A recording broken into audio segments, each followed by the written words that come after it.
réconcilier les cartésiens et les spirituels par la découverte de notre cerveau. Alors, je vais vous lire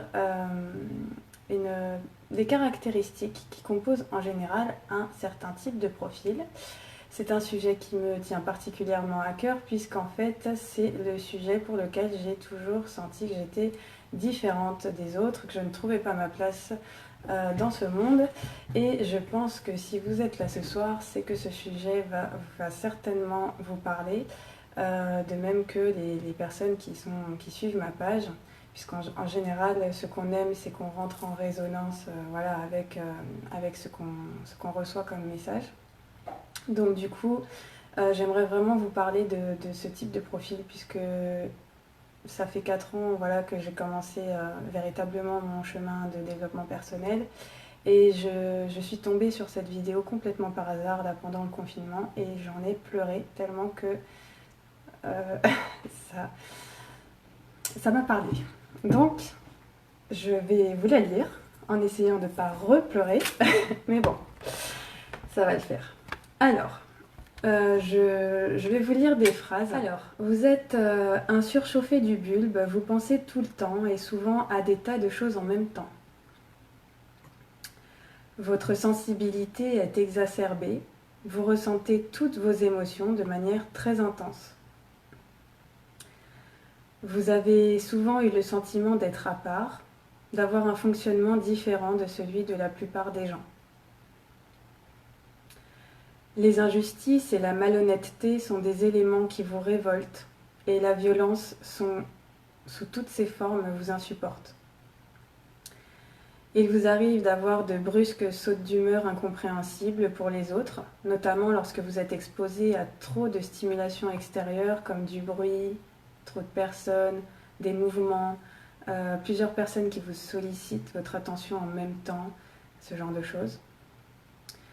On dit de vous parfois que vous êtes naïf parce que vous cherchez toujours à voir le meilleur en chacun et vous avez tendance à vouloir toujours croire en la bonne foi des gens. Tendance à attirer des manipulateurs narcissiques ou des manipulatrices narcissiques qui se jouent de cela d'ailleurs. Il vous arrive de vous émerveiller pour un petit rien, l'âme d'enfant, et vous vous sentez en parfaite harmonie avec la nature et les animaux.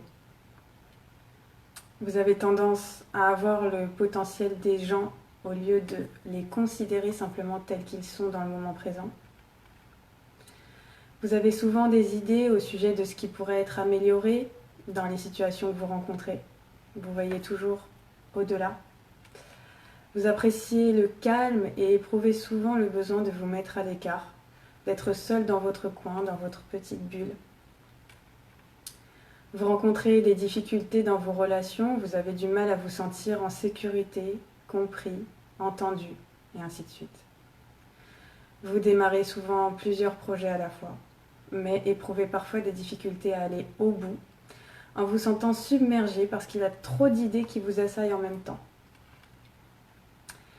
Il vous est souvent arrivé de vous sentir incompris, vous voyez le monde avec d'autres yeux. Vous voyez souvent la beauté là où les autres ne voient absolument rien. Vous avez une excellente intuition et vous arrivez souvent à lire les autres comme un livre ouvert.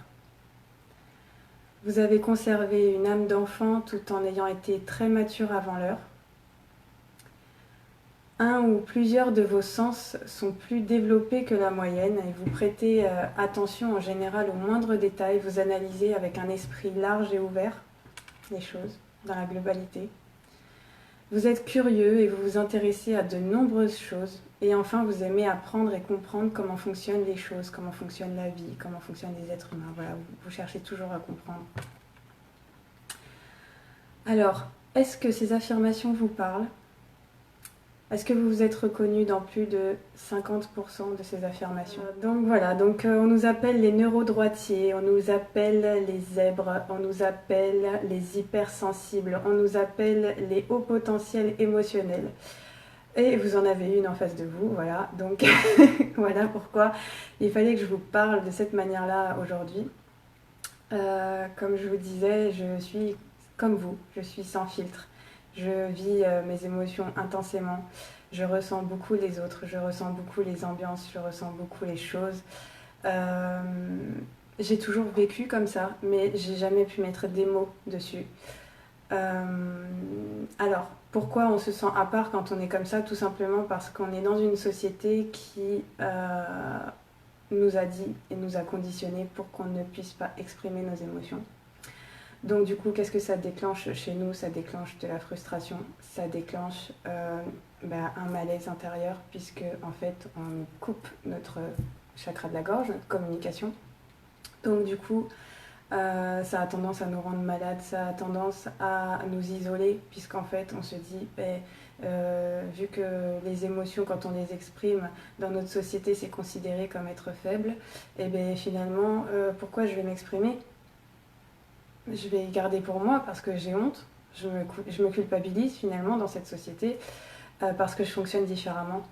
Et malheureusement, comme on va le voir très vite, les scientifiques ont d'abord étudié le fonctionnement de l'hémisphère gauche avec tout ce qui est la découverte du langage par Paul Broca, la découverte des fonctions du cerveau gauche, hein, de tout ce qui est voilà, analyse mathématique, logique, tout ça, contrôle, volonté. Ça oui, on nous l'a bien démontré scientifiquement. Donc finalement, notre société ne nous a pas aidé à trouver notre place, puisqu'en fait, on a été enfin, comment dire, on n'a pas été reconnus comme les personnes qui vont utiliser plus spontanément leur cerveau gauche et qui vont avoir ce côté plus logique, mathématique, analytique, voilà, une façon de voir la vie qui est différente. Et du coup, ce qu'on ne connaît pas, on ne le comprend pas et on le rejette. Donc c'est un petit peu le fonctionnement humain et c'est triste. Et c'est pour ça que ça me tenait à cœur vraiment aujourd'hui de parler de ça. Parce que j'aimerais qu'on réconcilie vraiment, grâce aux connaissances que je vais vous transmettre, justement les cartésiens et les spirituels. C'est juste qu'on se comprend pas, du coup ça crée des malentendus dans les familles. Il y a, je pense, beaucoup d'entre vous qui se reconnaissent là-dedans, c'est-à-dire que peut-être vous avez fait votre coming out, vous avez voulu vous découvrir encore un peu plus, vous avez découvert énormément de choses et notamment le pouvoir de votre intuition, le pouvoir de ressentir les choses de manière complètement exacerbée, et en même temps que cette hypersensibilité, c'était aussi votre force. Donc rassurez-vous, vous pouvez canaliser vos émotions, vous pouvez apprendre à les gérer pour mieux vivre avec les autres, pour mieux vous accepter vous-même, vous aimer vous-même tel que vous êtes dans tout ce que j'ai décrit là, parce qu'en fait, il faut bien vous dire une chose, c'est que c'est loin d'être des faiblesses. Il faut arrêter de vouloir absolument se protéger, se créer cette barrière de protection, puisque en fait ça crée encore plus d'écart entre vous et les autres. Et c'est triste parce que l'essentiel dans tout ça, c'est l'amour. L'essentiel, c'est pas comment je me perçois, comment ma famille me perçoit, comment on se juge les uns les autres. L'essentiel, c'est que l'amour véritable, c'est d'accepter chacun tel qu'il est. Et tel qu'il est véritablement, pas tel qu'on voudrait le voir nous, égoïstement. C'est-à-dire, on a tendance à dire, ah oui, mais mon mari est comme ci, ou ma femme, elle est comme ça, j'aimerais bien changer ceci, cela. Oui, mais non, non. En fait, vous ne pouvez changer personne, vous n'avez aucun contrôle sur l'extérieur. La seule chose que vous pouvez changer, c'est votre perception des choses, votre adaptation à votre environnement, encore comme on parlait en début de soirée. C'est la seule chose que vous pouvez changer finalement. C'est votre perception, votre acceptation, le pardon aussi, parce que quand je dis ça, moi j'ai aucune haine, j'ai aucune rancœur, j'ai aucune. Enfin, je ne culpabiliserai pas mes parents de ne pas avoir compris qui j'étais, et finalement que ça ait créé cet écart. Bien au contraire, parce que finalement, comme vous le savez, l'être humain ne fait qu'évoluer. Ce qu'on savait hier, ce qu'on ne savait pas hier, on le sait aujourd'hui. Ce qu'on sait aujourd'hui, il y aura d'autres choses demain. Et c'est en fait toute cette évolution, on est à un carrefour.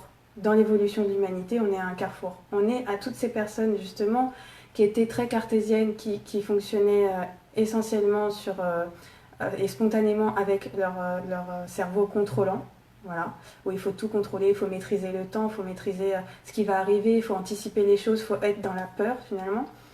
Et on est en train de passer à une nouvelle étape de l'évolution humaine qui est la prise de conscience que finalement tout ce qui arrive, ce ne sont ni des erreurs, ni des échecs, ni des réussites, ce sont juste des expériences, des états de fait qui font grandir notre âme à une meilleure connaissance de soi pour vraiment se retrouver, pour ensuite pouvoir avancer vers notre véritable chemin. Le chemin de notre âme, c'est le chemin qui est en accord, en harmonie avec ce qu'on est vraiment. Ce n'est pas celui qui est en accord avec ce que les autres attendent de nous. Donc c'est vraiment ça.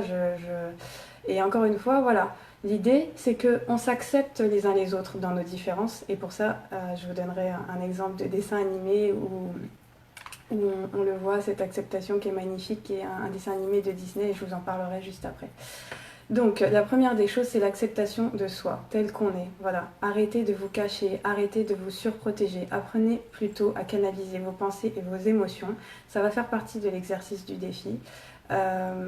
Voilà, se protéger, on ne peut pas se protéger éternellement des autres et vivre à l'écart. Parce que ça crée une dissociation dans le monde et on a besoin tous plutôt de se reconnaître les uns les autres, de s'accepter dans nos différences pour co-créer un monde meilleur. Donc ça, c'est très important. Comme je disais tout à l'heure, on a peur de ce qu'on ne connaît pas, mais il faut maintenant aller au-delà de tout ça. Alors du coup, faites de votre mental, votre mental hyperactif, votre allié plutôt et votre équipier plutôt qu'un bourreau qui vous martyrise du matin au soir et du soir au matin.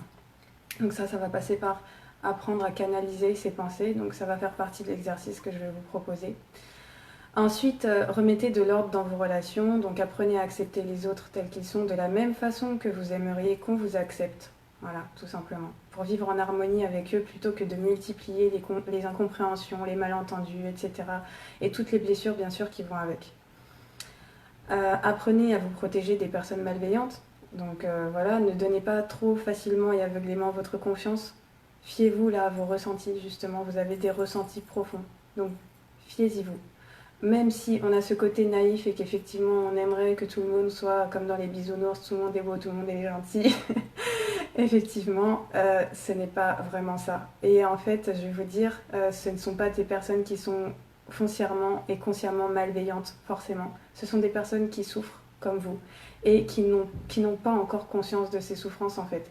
Elles n'ont peut-être connu que ça dans leur enfance et elles ne font que mimer, que répéter dans leur vie ce qu'elles ont elles-mêmes reçu et vécu. Donc, pareil, cette notion de pardon, alors là c'est la première référence que je vais vous donner qui est super, c'est la petite âme et le soleil. Donc vous trouverez cette vidéo sur YouTube, vous tapez la petite âme et le soleil et vous tombez sur cette notion de pardon où vous allez vraiment découvrir ce que c'est. Toutes les personnes que vous rencontrez dans votre vie ne sont pas là forcément pour vous faire du mal, elles sont là pour vous apprendre quelque chose sur vous-même, encore une fois. Donc pardonnez-leur parce que parfois elles ne sont même pas conscientes de ce mal qu'elles vous font.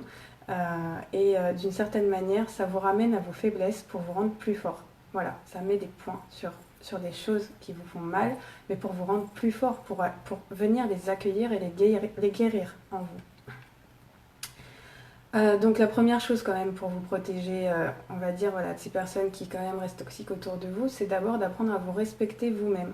C'est-à-dire, sachez dire non lorsque vos ressentis vous transmettent une sensation désagréable. Sachez et osez dire non. Vous n'êtes pas là pour être au service des autres, vous n'êtes pas là pour être tout le temps gentil et au sacrifice des autres. Non, vous êtes là en priorité pour vous aimer suffisamment vous-même et pour que cet amour ensuite se rayonne de vous vers les autres. Mais si vous soumettez, entre guillemets, à être finalement au service des autres, vous perdez votre propre énergie et vous n'êtes plus capable d'aider qui que ce soit, ni de vous aider vous-même. Et donc là, vous partez sur une mauvaise piste.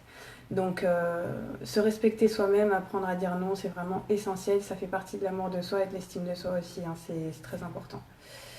Ensuite, transformer votre perception de vos caractéristiques particulières pour déployer votre propre potentiel et être heureux tel que vous êtes, tout simplement.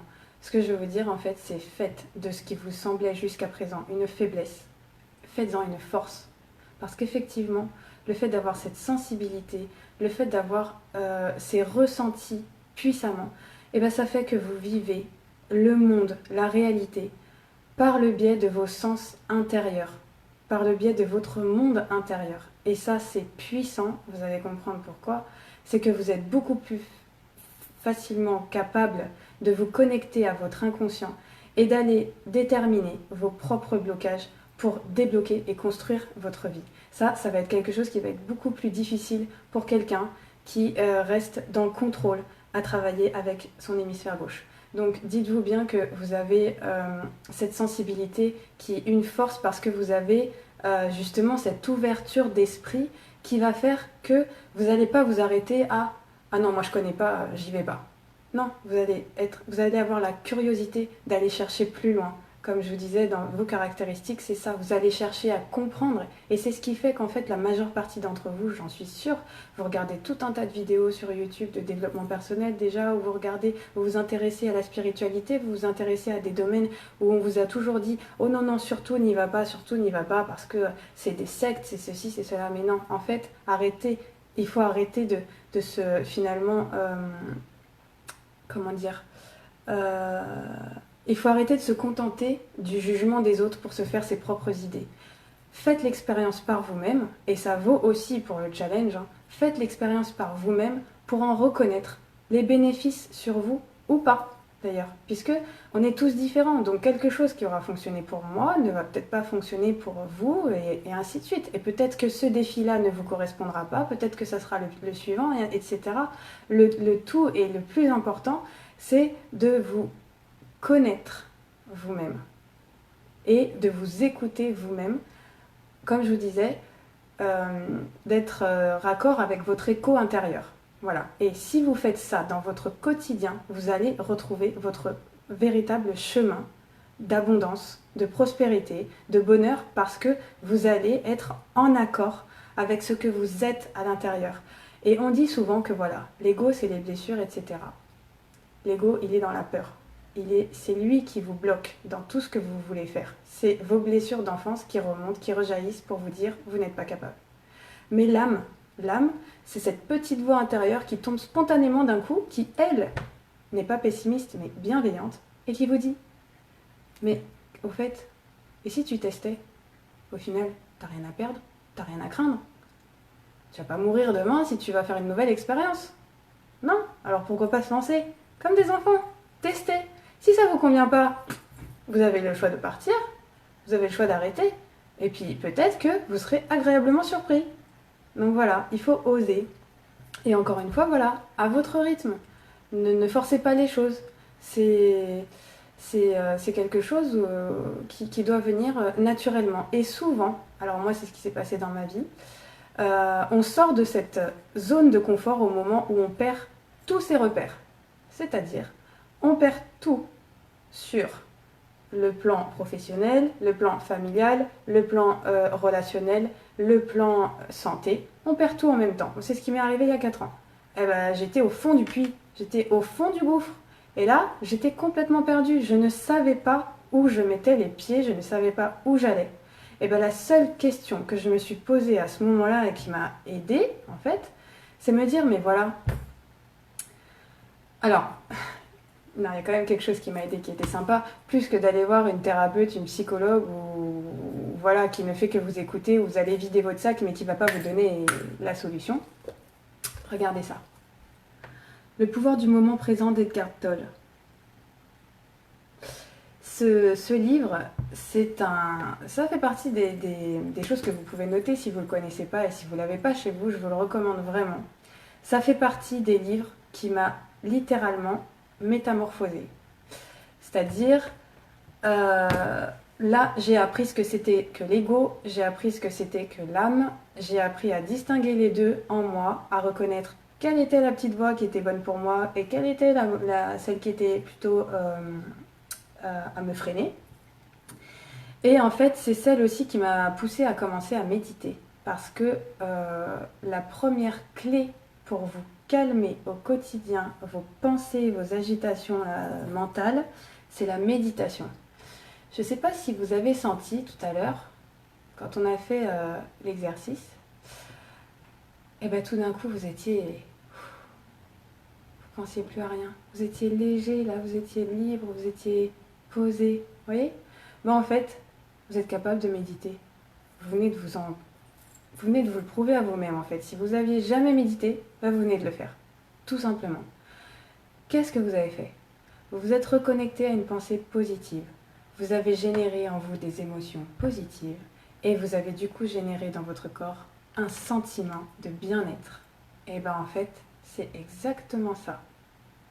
À chaque fois que vous ressentez que vous n'arrivez plus à canaliser vos émotions, vos pensées, parce que voilà, il y a des choses qui vous mettent hors de vous tout d'un coup, isolez-vous et méditez. Quand vous retournez à cet état d'onde alpha dans votre cerveau, vous apaisez complètement tout votre corps, tout votre mental. Dans cet état d'être, en fait, il y a des hormones qui vont être créées, qui vont se proliférer dans tout votre organisme, dans tout votre être. Et au niveau énergétique aussi, vous allez réharmoniser. Vous allez tout réharmoniser, vous allez retrouver votre centre, vous allez vous ancrer, vous allez vous recentrer à tous les niveaux. Donc vraiment, c'est important. Ce livre, il est juste génial. D'ailleurs, voilà, je parle beaucoup de l'âme et de l'ego à travers ce livre. Parce que c'est ce qui m'a vraiment, c'est ce qui a transformé ma perception des choses, ma perception la perception de ma vie finalement, c'est ce bouquin. Je peux que remercier en fait la vie finalement d'avoir vécu toutes ces souffrances, parce que si je n'étais pas arrivée finalement au fond de ce puits, je ne serais pas sortie de ma zone de confort. J'aurais continué à faire mon métier d'infirmière qui physiquement m'épuisait, qui mentalement m'épuisait. J'aurais continué à être avec un homme qui ne me respectait pas. J'aurais continué à vivre au travers du regard des autres et de la satisfaction des autres, et je n'en serais pas là aujourd'hui. Donc honnêtement, c'est un message d'espoir aussi que je vous lance à vous tous individuellement. C'est qu'au plus bas que vous vous trouviez aujourd'hui dans la situation actuelle, qu'elle soit due au confinement ou pas, ou que ce soit déjà le cas avant, recentrez-vous et demandez-vous qui je suis, qu'est-ce que j'aime, qu'est-ce que je fais de mieux dans ma vie, qu'est-ce qui me fait vibrer dans ma vie. Voilà, posez-vous ces questions. Moi, à cette époque-là, quand j'avais tout perdu, je me suis posé cette question. J'avais pas beaucoup de réponses à ce moment-là encore, parce que voilà, j'étais encore dans je dois me connaître, je dois comprendre qui je suis, je dois... Et en fait, à force de comprendre par le biais de la méditation, vous rentrez dans votre inconscient. Et l'inconscient, en fait, il est bourré de toutes vos ressources. C'est un truc de dingue, c'est-à-dire que tout est encodé dans votre inconscient. Toutes vos expériences, même celles que vous n'imaginez même pas, même celles que vous avez oubliées, toutes les ressources, tout votre potentiel et votre capital est caché là, dans votre inconscient, et prêt à ressurgir pour vous servir pour la bonne cause dans votre vie. Et donc voilà, mais pour ça, il faut d'abord être capable de devenir son meilleur conseiller, de devenir observateur de soi-même d'un point de vue extérieur, et d'arrêter de focaliser sur ses problèmes, mais plutôt de focaliser sur ses solutions intérieures en fait. On a tous ce biais de négativité, hein, l'être humain fonctionne comme ça, on a tous tendance, quand on commence une journée, il y a quelque chose qui va nous déplaire, et puis d'un coup ça va nous pourrir la journée entière, au point qu'on va même plus se rendre compte que tout ce qu'il y avait autour de nous, qui a pu se passer de bien, en fait notre cerveau, il a complètement squeezé. Alors que pourtant, c'est juste une histoire de focus. On s'est tellement focalisé sur ce qui n'allait pas, que du coup, on a amplifié le problème, et du coup, ça nous a pourri notre journée entière, alors que si vraiment vous preniez le temps de vous poser à la fin de votre journée et de vous dire, alors, qu'est-ce que je peux remercier aujourd'hui de positif qui m'est arrivé dans ma vie? Qu'est-ce que je peux remercier aujourd'hui de positif? Et en fait, vous allez voir en plus que cet exercice, il est magique. Parce que à force de remercier pour ce que vous avez déjà, ce qui est présent dans votre vie, vous commencez à changer votre arc réflexe de schéma de pensée. C'est-à-dire, de jour en jour, vous allez davantage focaliser sur les aspects positifs de votre vie.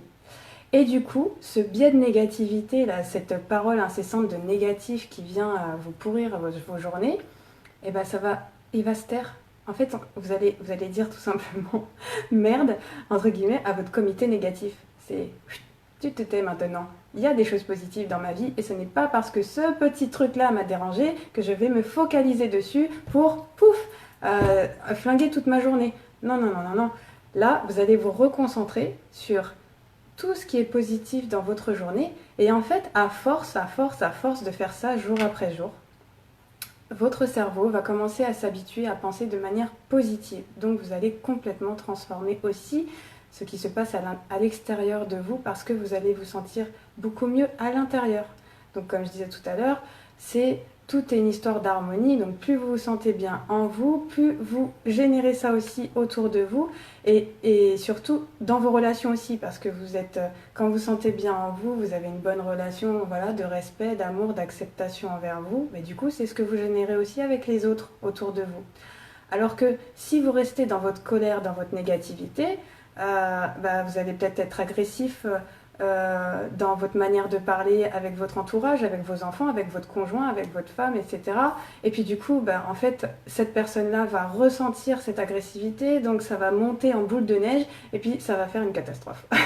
Et en fait, vous perdez de l'énergie tous pour rien, dans des choses qui vous desservent finalement. Donc voilà, donc ce livre, Le pouvoir du moment présent d'Edgar Tolle, c'est un livre vraiment, c'est un best-seller qui a transformé déjà la vie de millions de personnes. Donc je vous invite vraiment à le zioter. Alors maintenant, je vais reprendre le fil de mon histoire quand même, parce qu'avec tout ça... Ah oui, alors maintenant je vais vous parler du schéma du cerveau. À la découverte de notre cerveau. Alors c'est là où vous allez comprendre vraiment la notion de hémisphère droit, hémisphère gauche, comment je fonctionne en tant que neurodroitier, comment je fonctionne en tant que cerveau gauche. Alors sachez que notre hémisphère droit et notre hémisphère gauche fonctionnent toujours ensemble. Ils fonctionnent toujours, il n'y en a pas un qui fonctionne sans l'autre, voilà. C'est exactement comme vous avez deux mains, mais vous avez tendance à préférer utiliser votre main droite pour faire les choses dans votre vie. Là, en fait, c'est exactement pareil. Vous avez deux mains, vous pouvez vous servir des deux, mais vous avez une préférence spontanée pour l'une des deux. En fait, le cerveau, l'hémisphère droit et l'hémisphère gauche, c'est exactement pareil. Les neurodroitiers ont une tendance à faciliter spontanément l'utilisation de leur hémisphère droit, et les personnes qui sont plus cartésiennes, dans le contrôle, etc., ont une tendance à utiliser spontanément leur hémisphère gauche. Alors, et on utilise de toute façon les deux, c'est juste que dans les neurodroitiers, il y a une prépondérance d'utilisation en pourcentage qui va être donc hémisphère droit, et là au niveau hémisphère gauche, ça va être l'inverse pour ceux qui sont plus voilà. Alors, votre hémisphère gauche, ça représente votre partie consciente du cerveau. Votre hémisphère droit, ça représente votre inconscient.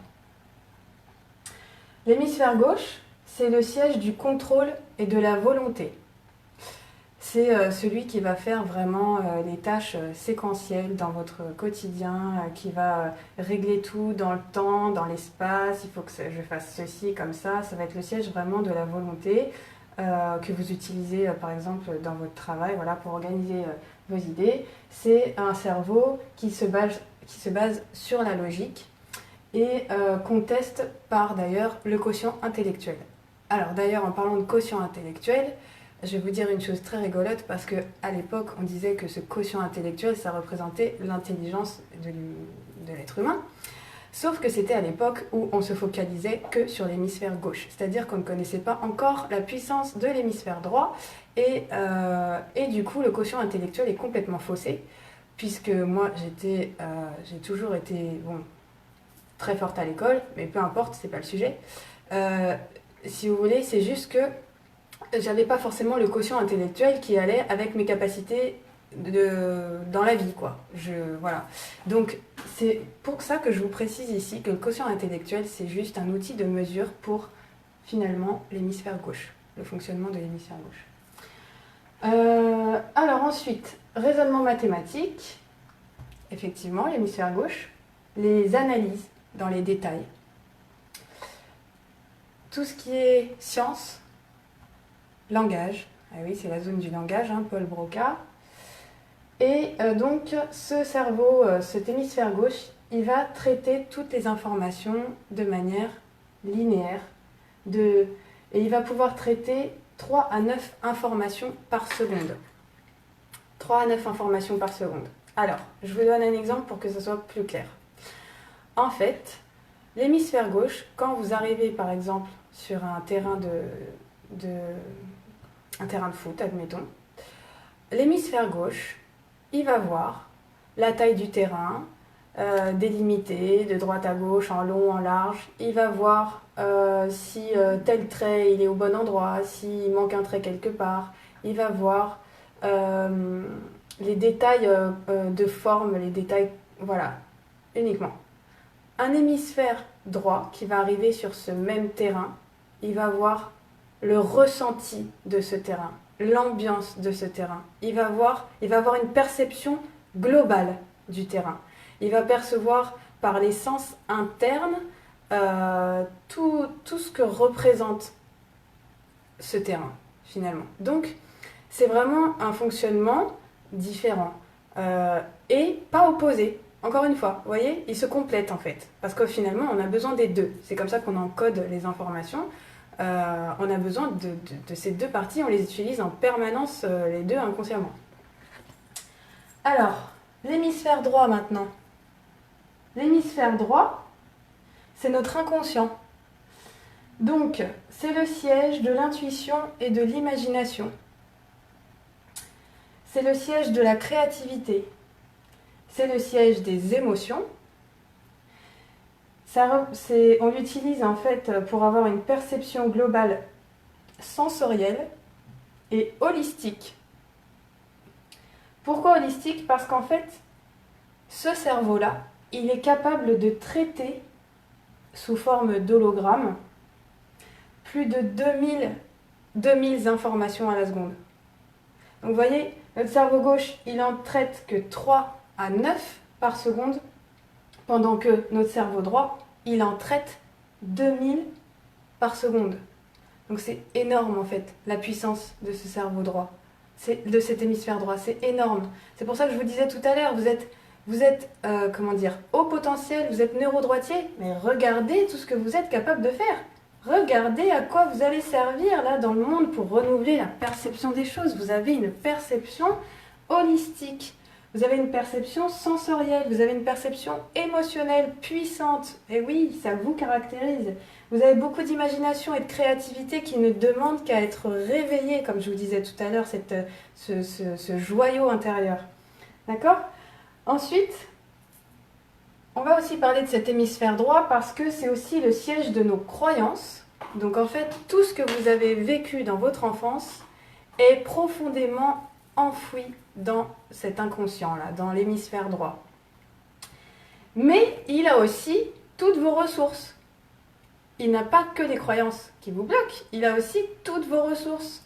Donc c'est génial parce que quand on fait de la sophrologie, en fait, on vous met, comme je viens de vous faire, en mode d'hypovigilance, donc avec une fréquence cérébrale d'onde alpha. Et là, on va aller chercher dans votre inconscient votre vécu négatif. Vous allez être capable d'imaginer, vous enfant, ayant subi cette humiliation, ayant subi ces propos, ces jugements des uns et des autres qui vous ont finalement fait perdre confiance en vous.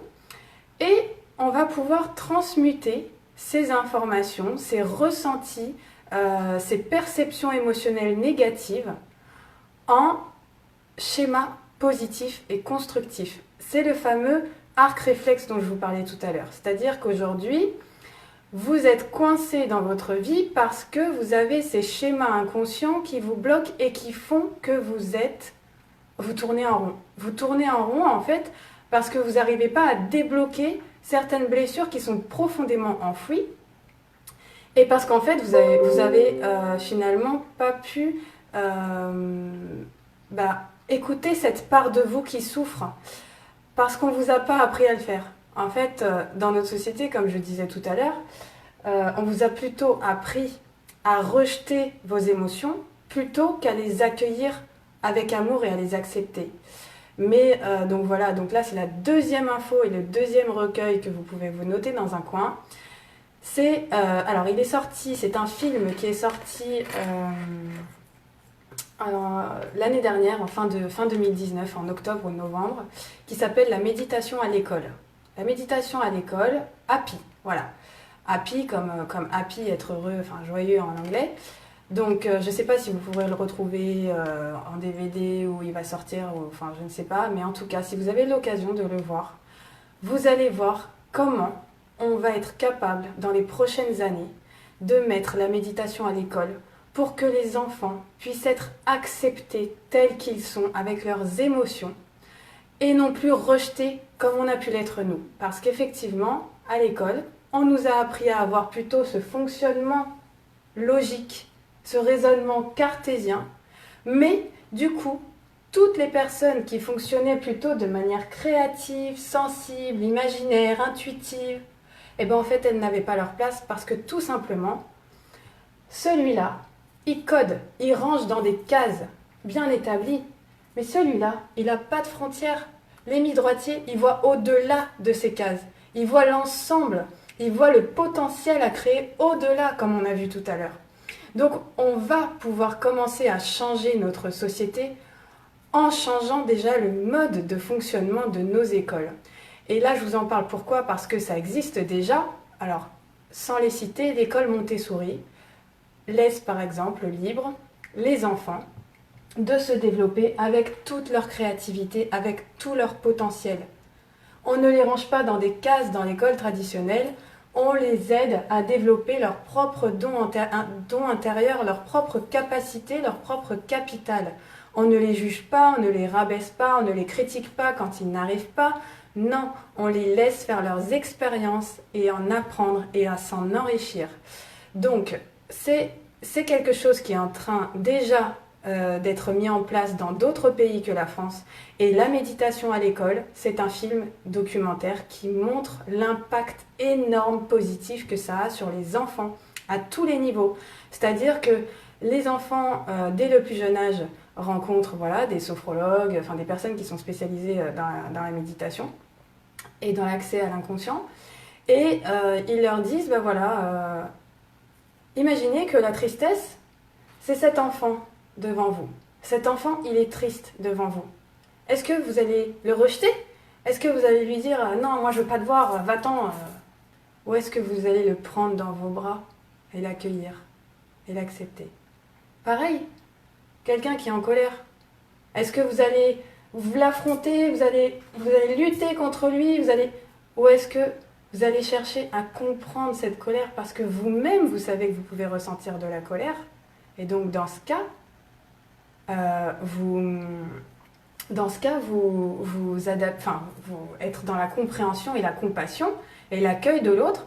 Et bien, en fait, c'est exactement pareil avec vous-même. Parce que là, ce que je suis en train de vous dire, c'est que cette partie de vous, intérieurement, qui a souffert, jusqu'à présent, vous lui avez dit « Non, je ne veux pas te voir. Non, je te rejette. Non. » Et puis, en fait, plus vous la rejetez, cette petite partie de vous-même qui souffre, qui est en fait un rappel de votre blessure d'enfant intérieur, plus elle va prendre de la place dans votre tête. Mais elle va prendre de la place jusqu'à ce que vous lui disiez « C'est bon, je t'accueille maintenant, je t'aime, je suis avec toi, je suis là pour te sécuriser.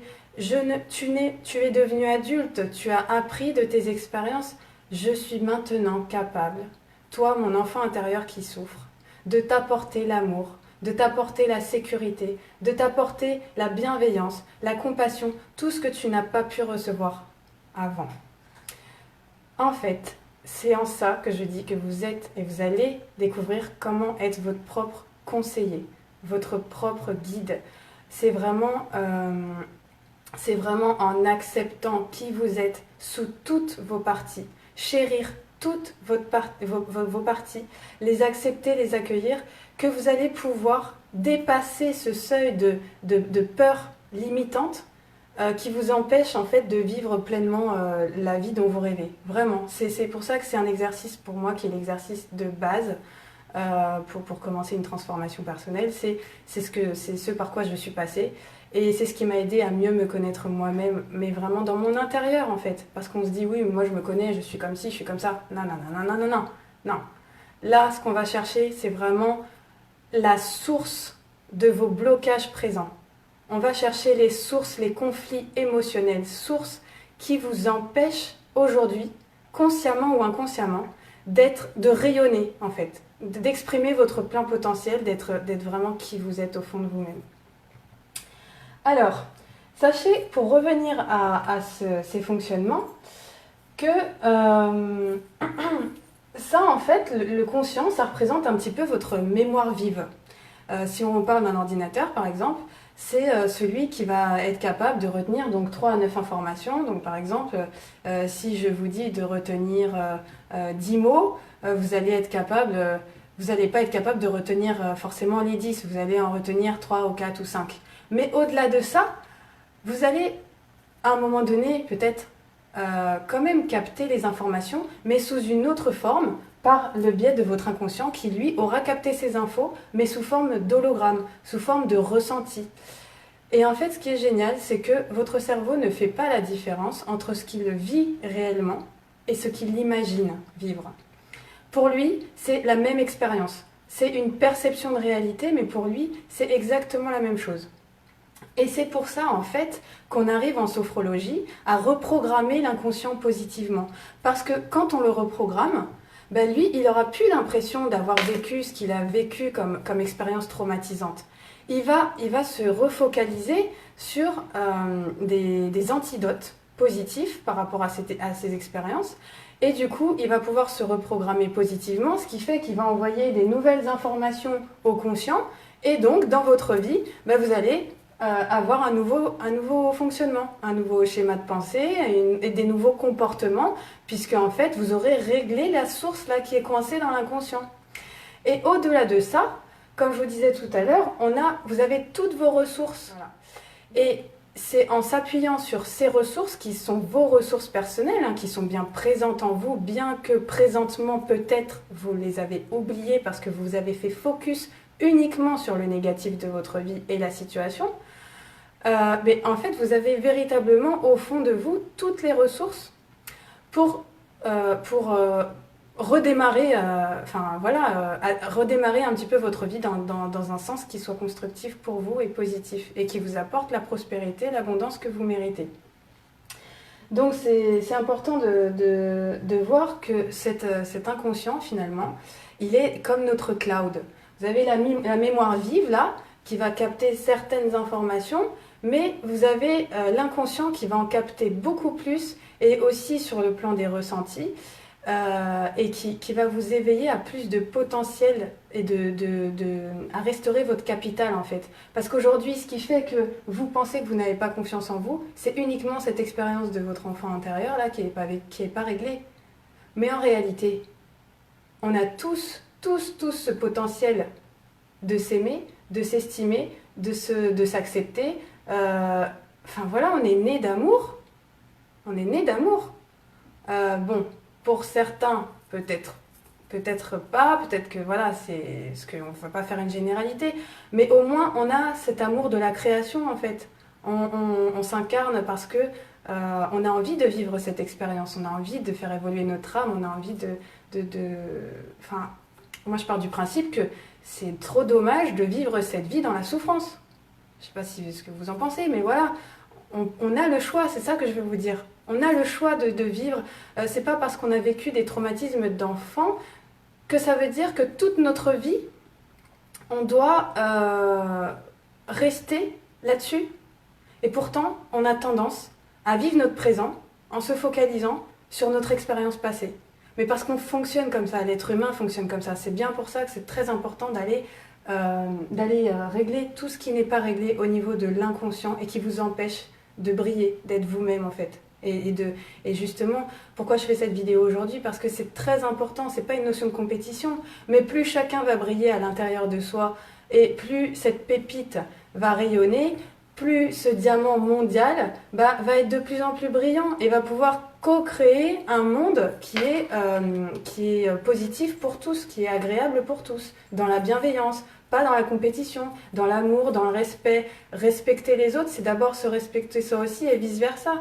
La relation que vous avez aux autres, c'est la relation que vous avez avec vous-même. Donc, à partir du moment où vous vous engagez à travailler sur votre état intérieur, eh ben, vous faites un don énorme à l'humanité.